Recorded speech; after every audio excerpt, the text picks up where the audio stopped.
Let's mic आज का अखबार। नमस्कार, लेट्स माइक में आपका स्वागत है। आज का अखबार के साथ मैं राखी जैन।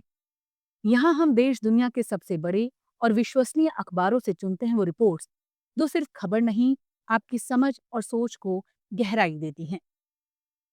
द न्यूयॉर्क टाइम्स पर प्रकाशित लेख में लेखिका मरीन डाउड ने अमेरिकी राजनीति की मौजूदा हालत को एक बेहद तीखी और व्यंग्यात्मक शैली में पेश किया है। लेख का शीर्षक ही सब कुछ कह देता है, बर्न डाउन द हाउस, यानी घर को जलाना। दाऊद इस रूपक के जरिए बताती हैं कि डोनाल्ड ट्रंप न सिर्फ सत्ता चला रहे हैं, बल्कि अमेरिकी लोकतंत्र और संस्थाओं की गर्मियों को भी तहस नहस कर रहे हैं। लेख की शुरुआत पुराने दौर के वॉशिंगटन से होती है, जहां कभी अल गौर जैसे नेता बौद्धिक चर्चाओं और सादगी के लिए जाने जाते थे। वहीं आज ट्रंप का दौर ऐसा है जहां इतिहास को तोड़ने और खुद को केंद्र में रखने की होड़ मची है। दाऊद कहती हैं कि ट्रंप ने तो व्हाइट हाउस के ईस्ट विंग को भी नहीं छोड़ा, जहां से फर्स्ट लेडी का दफ्तर चलता है। जैकी केनेगी द्वारा बनाए गए खूबसूरत गार्डन पर बुलडोजर चला दिए गए और अब वहां एक गोल्ड प्लेटेड बॉलरूम बनने जा रहा है ट्रंप के नाम पर। लेखिका इसे केवल इमारत की तबाही नहीं मानती, बल्कि अमेरिकी लोकतंत्र के प्रतीक पर हमला कहती हैं।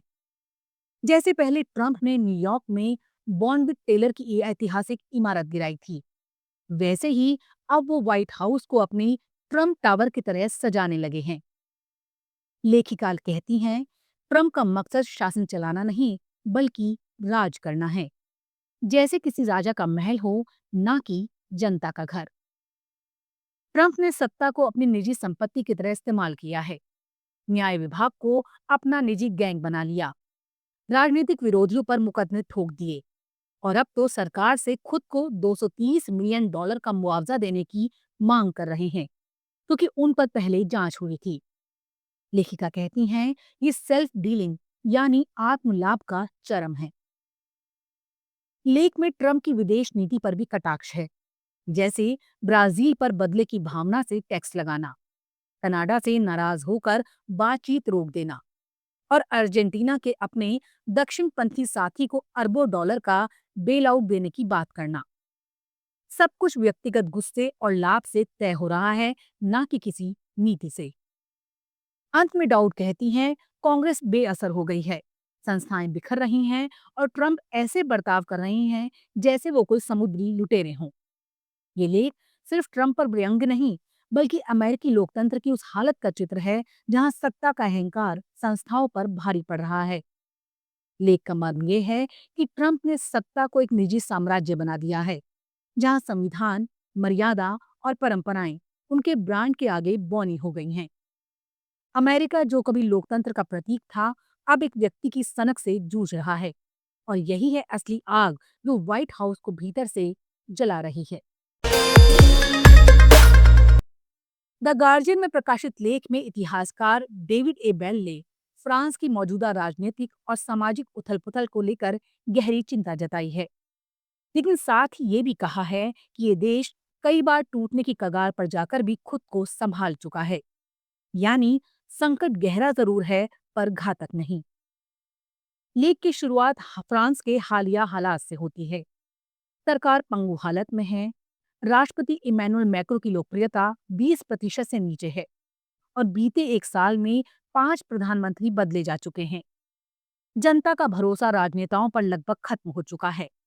इस बीच पूर्व राष्ट्रपति निकोलस सरकोजी जेल जा चुके हैं। देश का घाटा बढ़कर 5.4% तक पहुंच गया है और इसकी क्रेडिट रेटिंग गिर गई है। हाल ही में लूव्र म्यूजियम से क्राउन ज्वेल्स की चोरी और महिलाओं पर बढ़ते अपराधों ने लोगों में ये धारणा और पक्की कर दी है कि देश पतन की ओर जा रहा है। एक सर्वे में 90% फ्रांसीसी नागरिकों ने कहा कि उन्हें लगता है कि फ्रांस अब गिरावट में है। लेखक बताते हैं, इस निराशा का फायदा सबसे ज्यादा दक्षिणपंथी दल नेशनल रैली और उसकी नेता मरीन ले पेन को मिल रहा है। वो कहानियां जो देश को गंवा देने वाले कमजोर नेता या असीमित प्रवासियों पर दोष डालती हैं, बुजुर्ग और आर्थिक रूप से परेशान मतदाताओं में तेजी से लोकप्रिय हो रही हैं। लेकिन लेखक कहते हैं ऐसा नहीं है कि फ्रांस पहली बार ऐसे दौर से गुजर रहा हो।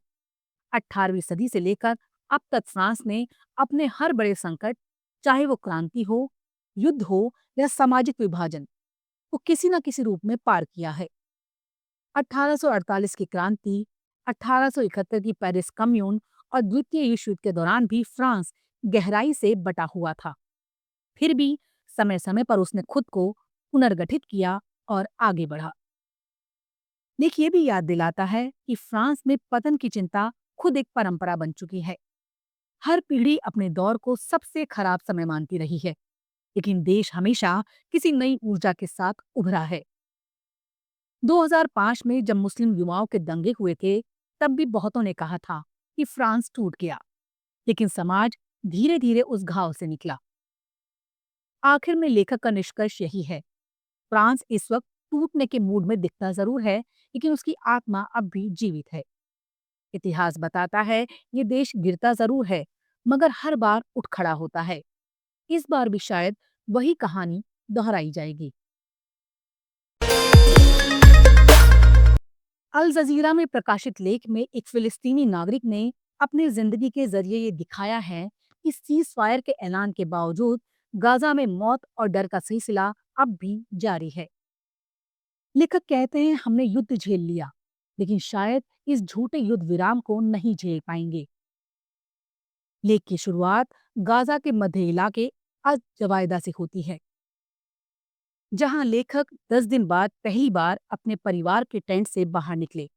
उन्हें लगा अब सीज फायर के बाद थोड़ा सुरक्षित माहौल होगा, लेकिन कुछ ही मिनटों में पास के कैफे पर इजरायली ड्रोन हमला हुआ।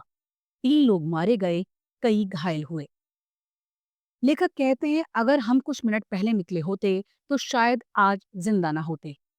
उस पल उन्हें समझ आया ये सीज फायर महज नाम का है। वो बताते हैं कि दुनिया भले कहे कि युद्ध खत्म हो गया है, लेकिन गजा में रोज बम गिरते हैं और लोग मरते हैं। इस युद्ध विराम के बाद से ही 100 से ज्यादा फिलिस्तीनी मारे जा चुके हैं। सिर्फ एक दिन में 43 लोगों की जान गई, जिसमें अबू शाबान परिवार के 11 सदस्य भी शामिल थे, जिनमें 7 बच्चे थे। लेखक लिखते हैं अगर यही सीज फायर है तो फिर युद्ध किसे कहते हैं। गजा के लोग अब इतनी असुरक्षा में जी रहे हैं कि जब बम गिरते हैं तो वो सबसे पहले खाना खरीदने भागते हैं, क्योंकि पता नहीं कल तक जिंदा रहेंगे या नहीं।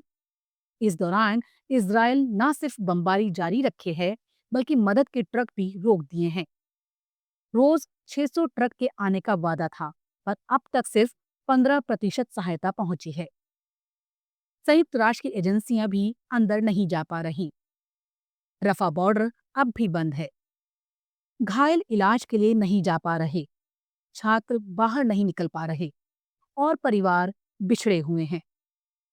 लेखक कहते हैं कि इजराइल के लिए ये सीज फायर बस एक स्विच की तरह है, जब चाहे चालू और जब चाहे बंद। एक दिन बमबारी, दूसरे दिन शांति, जैसे कुछ हुआ ही नहीं। लेख का मर्म यही है, फिलिस्तीनियों के लिए ये कोई शांति नहीं, बल्कि खामोशी के बीच मौत का इंतजार है।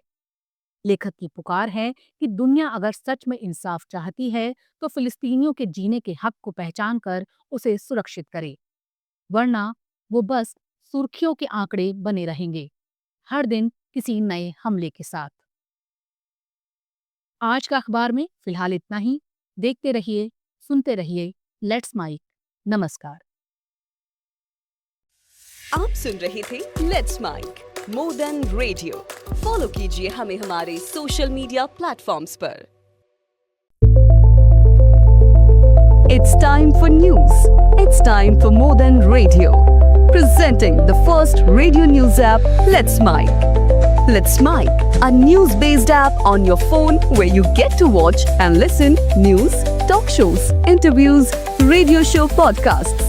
On Let's Mic, you get all relevant information of TV, print, radio, podcast, and digital. Let's Mic talks about every segment of life.